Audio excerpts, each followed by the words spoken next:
We're back for the second part of the Phoenix departure video, and if you remember where we left off, we're taxiing to runway 25 right. I've set up the plane to the way it was before, at least I hope so, and we're just in the shadow of a cloud. That's why the scenery looks a little dull and muted. But here we are, and we're approaching the runway. Not sure if we've done it, but we're going to read the taxi checklist again. Flight controls checked, flaps 1 green light, trim is 4.000, and the cabin report is received. I move this marker down here so I know where I was in case I get interrupted. You can see the specs on the window pretty good as we go into the light. Don't want to miss my turn here. And we get close to the runway. And hold short for a second. Okay, you can see the windsock over there. We got some wind from the west going. And I don't have any AI traffic set, so there's no one there. And the tower clears us into position and hold, as they like to say here in the States. So we do the lineup items, arm the auto thrust, turn off the taxi and runway turnover lights, of course, turn on the strobe, and well, let's see what I forgot. Arrival sector is clear. We have enough fuel to make the trip. Actually, I put in a little more than we had before, but I can give you a little hint, we're not going to need it all. And let's concentrate on the lineup. You don't want to go too fast because that would scrub the tires too much, and you don't want to go too slow so you don't stall in the turn. And I'm at like 8 knots here. That's almost on the upper edge of the range. Okay, I'm going to set the parking brake. We are ready to go, and I'm going to start my elapsed time, also the stopwatch, and takeoff. I'm going to demonstrate the takeoff configuration warning real quick. I forgot to release the parking brake.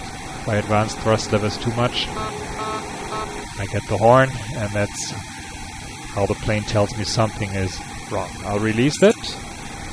And you know the drill, I go to 40% and take off.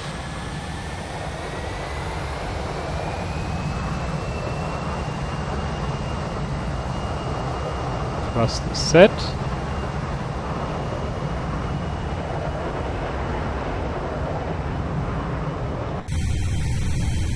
Passing 100 knots. I'm going to do some outside shots here. I think that just looks a little cooler than this boring inside view. Don't know how fast I really am, but should be fast enough now. And indeed, she flies. Gear up.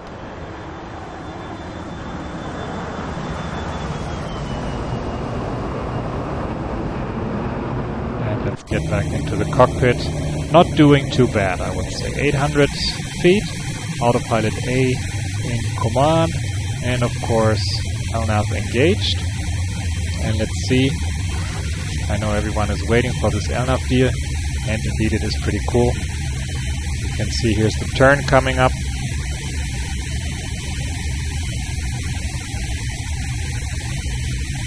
And as if by magic, the plane starts to bank and follow the turn. Go back to the outside view again. Here looking towards the south, back to Sky Harbor. There's a Camelback Mountain there in the back, and that's looking towards the north. Downtown Phoenix underneath. That pretty much looks like the real thing, I'd say. Okay, time to accelerate. I'm going to dial up the speed to 20. I can move the gear lever to off, and you see I put in a little bit turbulence. The air is rarely really smooth on Phoenix unless you go flying early in the morning. And as soon as that sun comes up, you're going to get some bumps and turbulence. Passing 190, flaps up. And here we go. Now we can accelerate to 250. And you know my videos rarely go without problems. And I thought of something for this flight too. We're not going all the way to LA, that would take too long. And I always want you to learn something about the actual plane. See, here we are on coming up on the 7,000 feet. The plane cannot pass that, so it's leveling off, and we'll continue climb flight level. Let's say 150 for now, and we use the VNAV. See, there's a speed window blanks, and now we fly VNAV speed. What is VNAV speed? Well, you can just look at the climb page. In this case, you see we're under the 10,000 feet. The speed restriction is still active, 250 knots. After that, it will jump to 286 knots, decimal 73. That is determined by the famous cost index. And of course, the weight and the wind affecting the aircraft. So we're climbing up 10,000 feet. And as I said, we're going to add some spice to this short flight. I will pick a mean little failure. We're going to leak fluid from the hydraulic system B.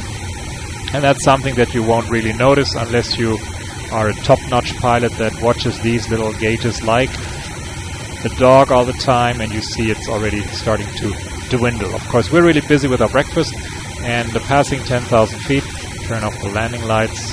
We have raised the flaps so we can move the start switches to off, and of course the flight attendants want to go to work, so we hit the seatbelt signs. You see the speed automatically increased to 285 knots, and we are settling for a relaxing flight to Los Angeles. Nobody really spots what's happening here yet, so we have a time for a little outside view, looking towards Indian School area, and down there a very famous airport, Goodyear Municipal, where I myself learned to fly about 25 years ago, so quite a memorable spot for me.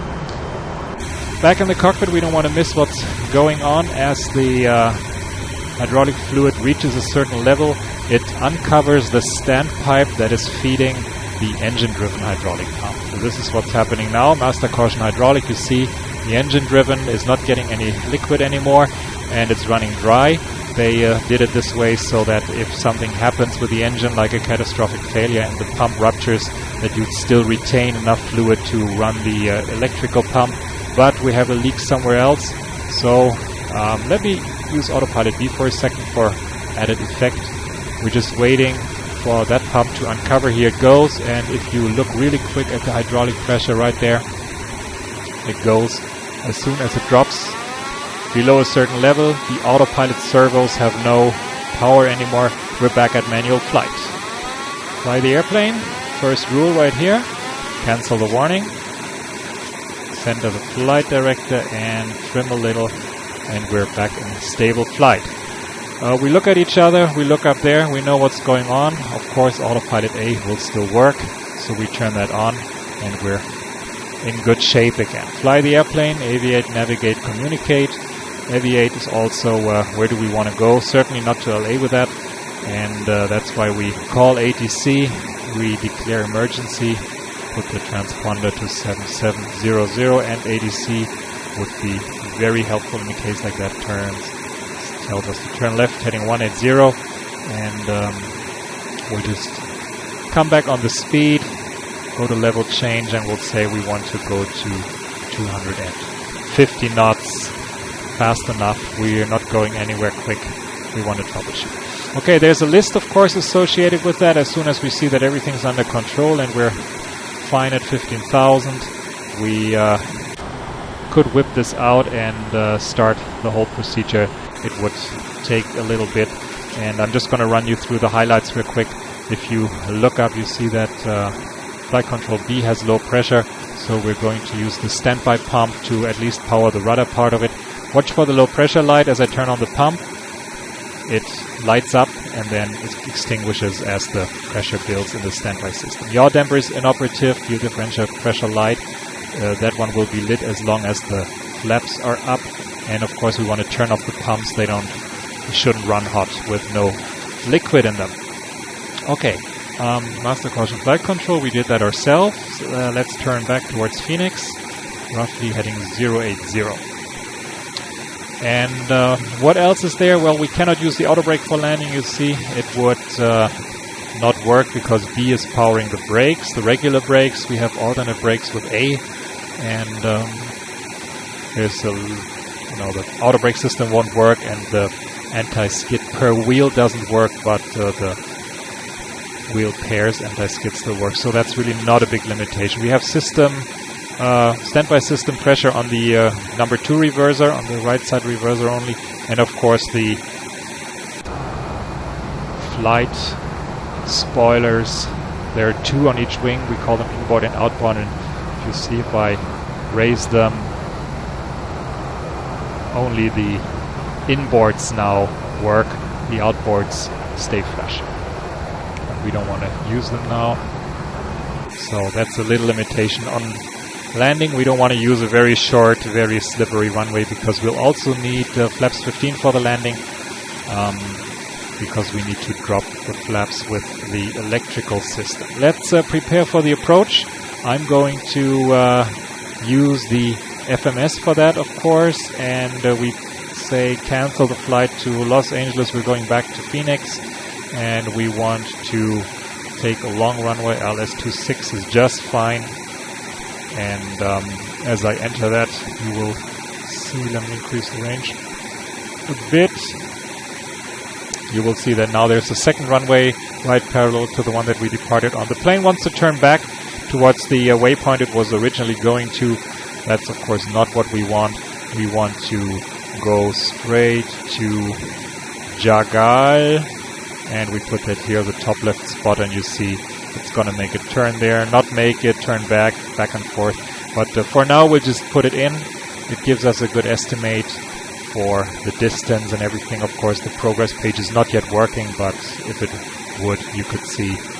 We'll have to do it the old-fashioned way. 20 miles to here, another 10, 30, and then 10 back, so about 40 miles to go. It's a good time to start the descent. Let's not forget flying the airplane while we handle the emergency, and we'll go down to, let's say, 7,000 for now. That's pretty safe in the area around Phoenix. As I say that, I remember that we can use the new and shiny fix page to put in the what we call the minimum safe altitude sectors. We do that in the real planes quite a bit. It's a nice helper with awareness. If you're going to a mountainous area, you put in Phoenix VOR. You see it's right there. And we put in a radius preceded by slash. You see a radial distance, and the distance is 25, so we get a nice range here, 25 miles around. And then if you look at an approach chart, I printed out the one for ILS-26, and it says, for example, there's the 100 radial that denotes one sector. This side would be 4,800 feet, this side would be 6,200. So with a glance on the map, you can always tell which sector you're in, and this is really helpful. You can also use it for finding places, putting in radials that you want to proceed on, and so on.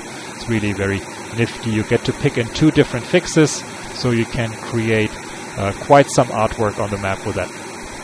People have been known to play, I don't know how you call it in English, but we said, okay, let's hit KCHD with from here, so you put in a radial and a distance, and then whoever gets to get this little cross on into the blue circle first wins. Oh, this is for very long and boring flights only. Master caution air condition. The off-schedule descent light, you know what that means. The cabin is going back to Phoenix. This is just what we want, so we're not going to do anything about it. This is the quick return helper that we are using. Talking about Phoenix, there's the airport. We're going on downwind, and if you look here at the map, That looks pretty good. Let's prepare for the flaps 15 landing. Flaps 15, VREF 136 currently. Let's put that in there. Font goes big. And we will just use one bug on 136. Plus the speed additional later. That's where the orange speed cursor will go. So 136, one bug. That's always our sign of something is not working right. Why do we use flaps 15 only? Well, we're going to use this little switch up here, the alternate flap system, and it goes up, down, and off. And you'd have to hold the switch. Actually, in up it stays up, but in down you have to hold it down to drop the flaps. And if you would use a higher flap setting than 15, then you could get in trouble in case of a go-around performance-wise. And that's why Boeing says use flaps 15 only. You could, of course, use a higher flap setting if you really, really had to in an emergency. But in an emergency, you can always do whatever you want. You just have to explain later on why the aircraft is sitting in the grass. I'm going to reduce the range here a little bit. And you see we got 10 miles to Jagal, then another 10, so that would be 20. We're still at 9,500, a little bit too high to go straight in. We also need to plan a little time for the flaps to drop, and that's why I'm going to do some other stuff. Landing lights on again. Start switches to continuous already. I won't have time later on for that. I'm going to, of course, fasten seatbelts, and don't forget to tell your cabin, because they're in the middle of the service and they'd be really surprised if they hear the gear drop without any warning.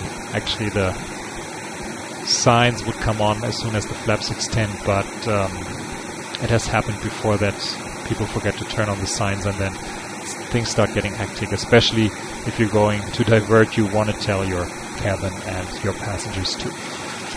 Okay, there's one thing I forgot. It's the flap inhibit switch that would affect the ground proximity warning system. Usually when you get too low over the ground, like the last few hundred feet, it will start calling too low flaps, and that distracts you during landing, even though in this case we intend to land with flaps 15, so I'm going to put the flap inhibit.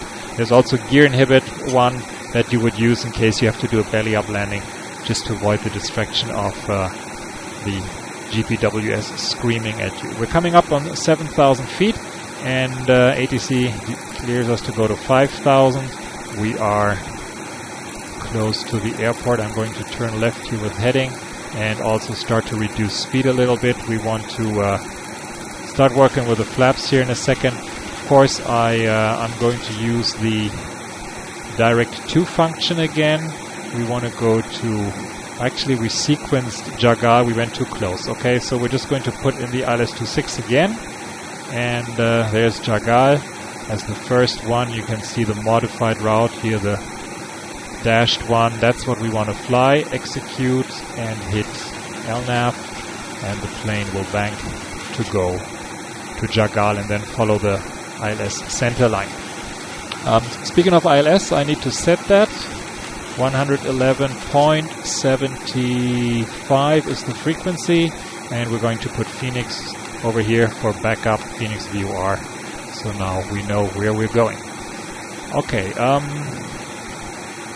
distance to go, 14, we're at 5.4.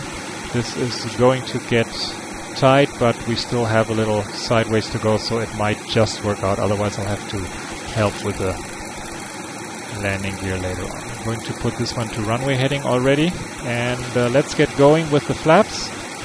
Check the speed first, of course. We're still going a little too fast, and we're in vertical speed right now, 1500, that's okay. Now we're coming up on the altitude and going to descend to 3000 feet. That's where the ILS approach starts on, with a slow vertical speed. We can start dropping the flaps in it. Here's the glide slope already, but I don't want to use that yet. I want to show you how nice the LNAV moves onto the ILS center line. Okay, we're now down below 230 knots. That's the placard speed for flaps 1, so we can start the process. Arm the extension system, go to down, and if you look up here, you see immediately leading edge devices go all the way to full extent. That's really intended behavior. They use standby system pressure to shoot out all the way. You cannot raise them. Again, there's a trick, but for normal, you can't. So you want to think about doing that before you have to maybe divert because you can't land at the airfield you're planning to. We're going to flaps 5 for now, and then we need to reduce speed a little further. The placard limit for flaps 5 is 225, so we're just below that. And as you see, as I hold the switch, the little mouse is clenched, and we're at 5 now, so we're going to let go, reduce speed to 170, and you see the plane did turn onto the center line. We're still on LNAV, nicely established here on the localizer, and now I'm going to use the approach mode to take us out of LNAV, and you will see that it captures the VOR lock and soon the glide slope as well as I come up on that. Okay, you can see the airport already in the distance, so looks like we did things right so far. Already very low, so let's not waste any time. Get the flaps out a little more.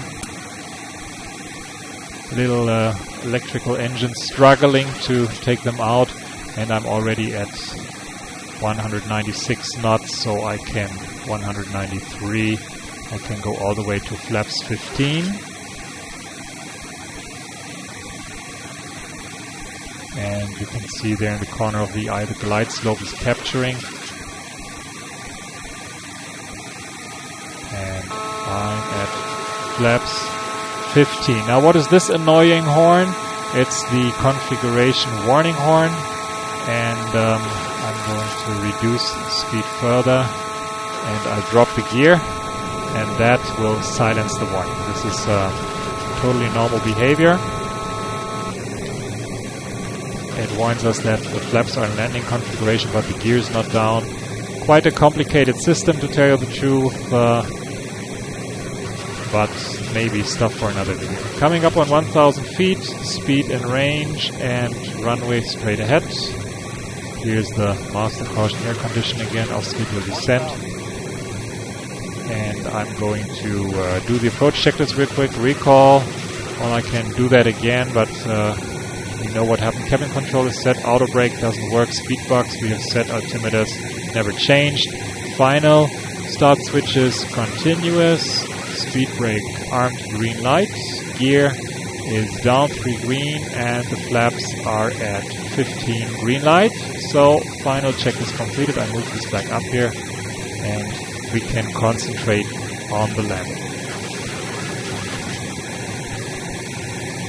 I'm going to grab control of the thrust levers again. You know how that works by now. And I'll move into a good position and disconnect the autopilot.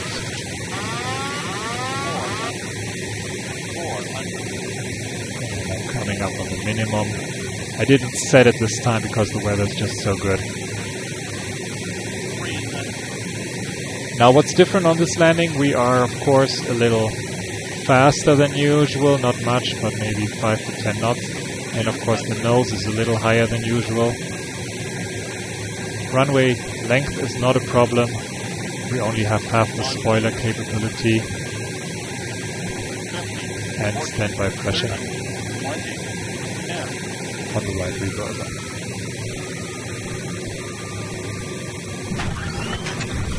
So let's see what's happening. I will jump to the outside view. And you see that indeed only one of the flight spoilers is coming up, going to hit reverse, and you see the right engine is opening very slow compared to the left one. That's the standby pump that is just not so strong. Okay, let's hit the brakes here. I have to brake manually because the auto brake system is not working, but as you see we have plenty of runway. And we can turn off well before the end of it. Well, this concludes this little attempt of flying to Los Angeles. I hope you enjoyed the ride, and I'll think of a mean, nasty little failure I can do for the next flight.